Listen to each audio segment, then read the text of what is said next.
Hello friends, एक बार फिर मैं आपका स्वागत करता हूं एक खूबसूरत संदेश के साथ कि आज हमें इस वीडियो में ये सीखने को मिलेगा कि हम अपनी प्रार्थना यानी कि अपनी प्रेयर की शक्ति को कैसे बढ़ा सकते हैं।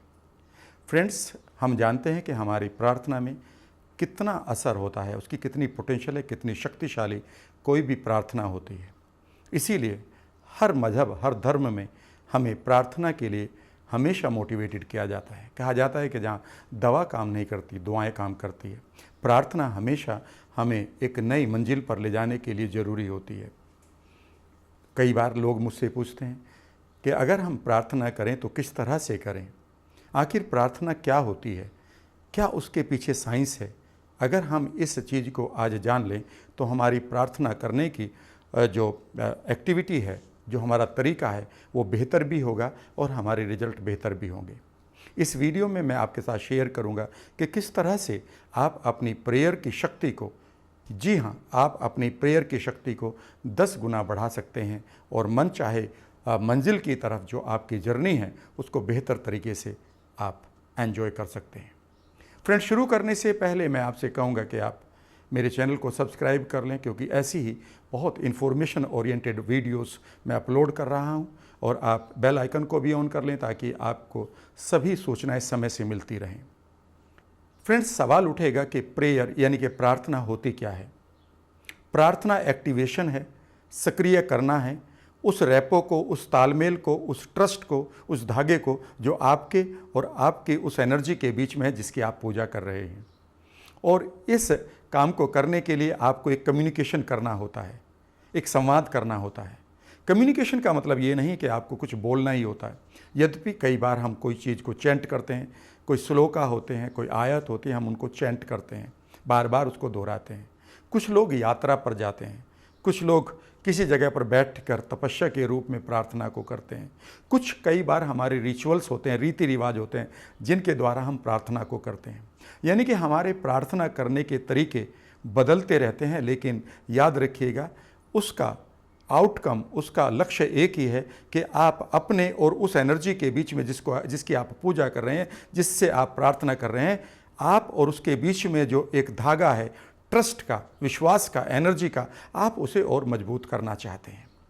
और ये प्रूव भी हो चुका है कि जब जब हमने प्रार्थना की है तब तब हम उसके रिजल्ट को, उसके परिणामों को हमने चखा भी है, एंजॉय भी किया है। लोग प्रार्थना करते क्यों हैं? इसलिए करते हैं कई बार कि उनको एक आशा चाहिए जीवन में।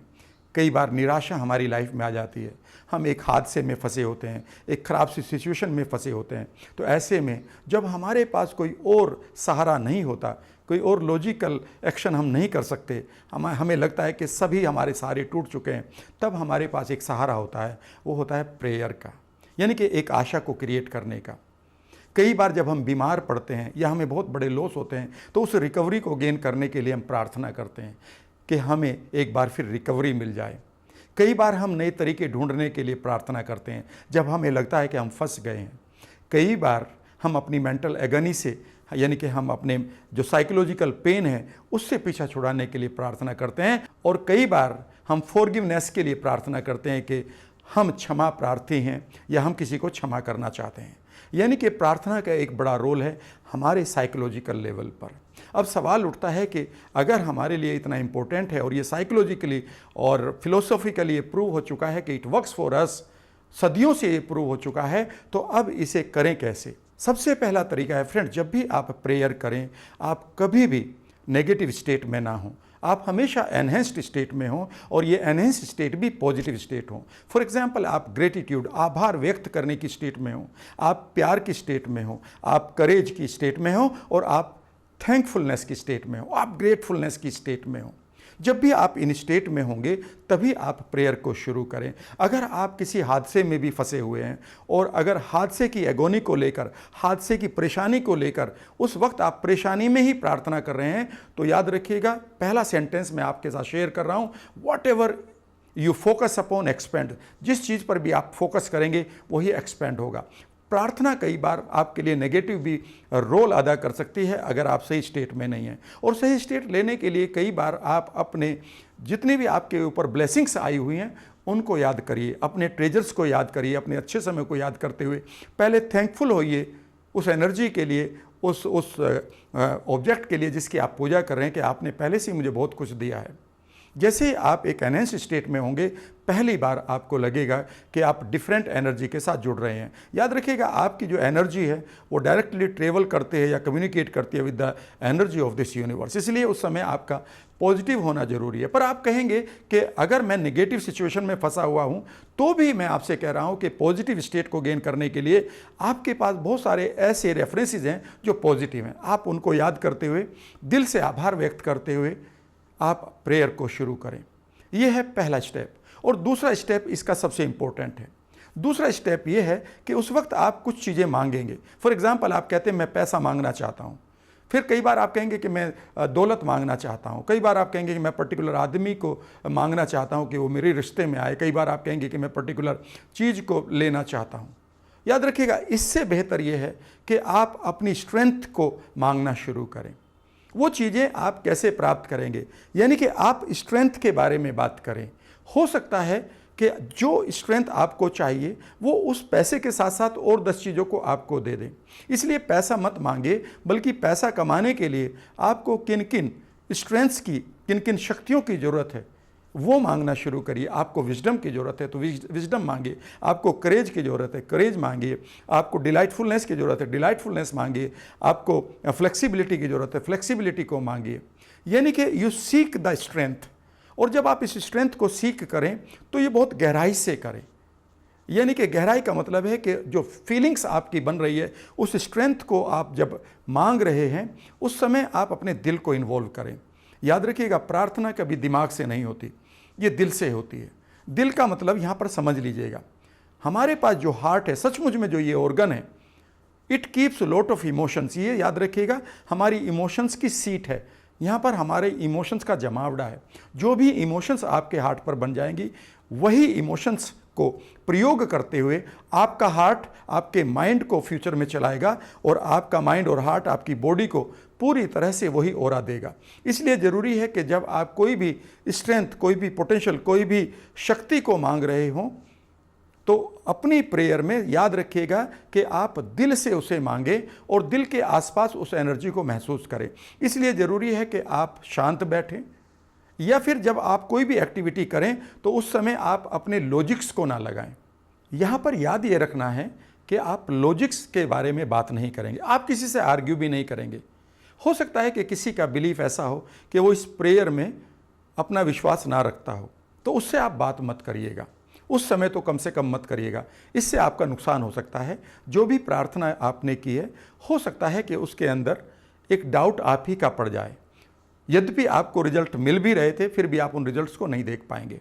इसलिए ज़रूरी है कि इस स्टेप में आप प्रार्थना में स्ट्रेंथ के बारे में बात करें, यानी कि आप हमेशा सीख करें, आस्क करें, मांगे उस स्ट्रेंथ को जो आपके लिए ज़रूरी है। किसी भी चीज़ को पाने के लिए आप हेल्दी रहना चाहते हैं, किसी बीमारी को ठीक करना चाहते हैं, तो कौन सी आपकी पावर आपको चाहिए? आपको हीलिंग पावर चाहिए। पैसे को गेन करने के लिए आपको क्या पावर चाहिए? आपको ज़्यादा विजडमफुल होना चाहिए। कहने का अर्थ है कि आप पावर की बात करेंगे, उसे दिल से करेंगे। और तीसरी बात है इसी पार्ट में कि आप उस पर कोई भी लॉजिक नहीं लगाएंगे। इसके बाद यू सीक अ क्वेश्चन। हमेशा याद रखिएगा, प्रेयर में कुछ सवालों को पूछा जाता है और सवाल जब भी आप पूछें वो एम्पावरिंग क्वेश्चन होने चाहिए, यानी कि जिनका आंसर एम्पावरिंग हो। How can I gain my money back? अगर ये सवाल आप पूछ रहे हैं जब आप पैसे के लिए प्रार्थना कर रहे हैं, तो याद रखिएगा यहाँ से जो इसके जवाब आएंगे वो बहुत मैजिकल आएंगे। अगर आप अपनी लाइफ को और बेहतर करना चाहते हैं तो how can I make my life better, इस क्वेश्चन को पूछिएगा। मन ही मन बार बार पूछिएगा। पूछने का तरीका मैं आपके साथ शेयर करता हूँ। इसे आप सेल्फ अफर्मेशन की तरह लीजिएगा। एक ही क्वेश्चन को बार बार पूछिएगा। जब आप अपनी प्रेयर की पीक पर हों उस समय ये सवाल भी पूछिएगा। छोड़ दीजिएगा मानसिक स्तर पर कि मैं किस तरह से अपनी लाइफ को बेहतर कर सकता हूँ, अधिक धन कमा सकता हूँ, सफलता के नए दरवाजे खोल सकता हूँ, अपने आप को कैसे हेल्दी रख सकता हूँ। और याद रखिएगा, जैसे आप इन सवालों को दिल से पूछेंगे, फिर आप सीक द आंसर ऑल्सो। याद रखिएगा, आपको कुछ आंसर मिलने जा रहे हैं। Your subconscious mind and the universe never keeps the questions, it always answers it. याद रखिएगा, आपने कई बार देखा होगा, एक पार्टी में एक आदमी से आप मिलते हैं, उसे पहचान लेते हैं लेकिन नाम भूल जाते हैं, और घर आ जाते हैं, फिर सोचते रहते हैं इसका नाम क्या है, और अचानक उसका नाम आपको याद आ जाता है। पता है क्यों? क्योंकि आपने एक सवाल छोड़ा था। जब भी आप सवाल छोड़ेंगे तो आपको जवाब भी आएगा। जवाब जरूरी नहीं उसी तरह से आए जैसे आप चाहते हैं। जवाब के सिग्नल्स हो सकते हैं।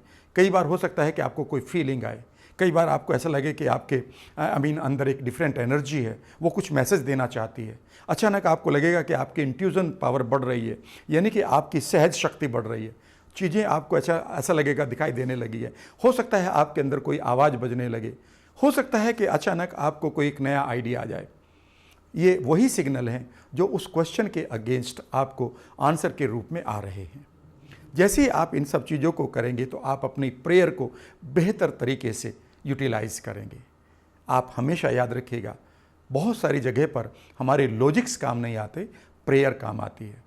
जब भी आप प्रेयर करें तो इन चीज़ों को आप याद रखें, आप निश्चित रूप से अपनी प्रेयर की शक्ति को 10 गुना कर लेंगे।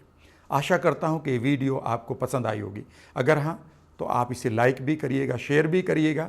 अगर एक बार फिर आपको याद दिलाते हुए कि अगर अभी तक आपने मेरे चैनल को सब्सक्राइब नहीं किया तो कर लीजिएगा, और बाकी वीडियोज़ के लिए आप इस वक्त डिस्क्रिप्शन बॉक्स में जाकर नई नई वीडियोज़ को आप एंजॉय कर सकते हैं। Thank you very much, take care.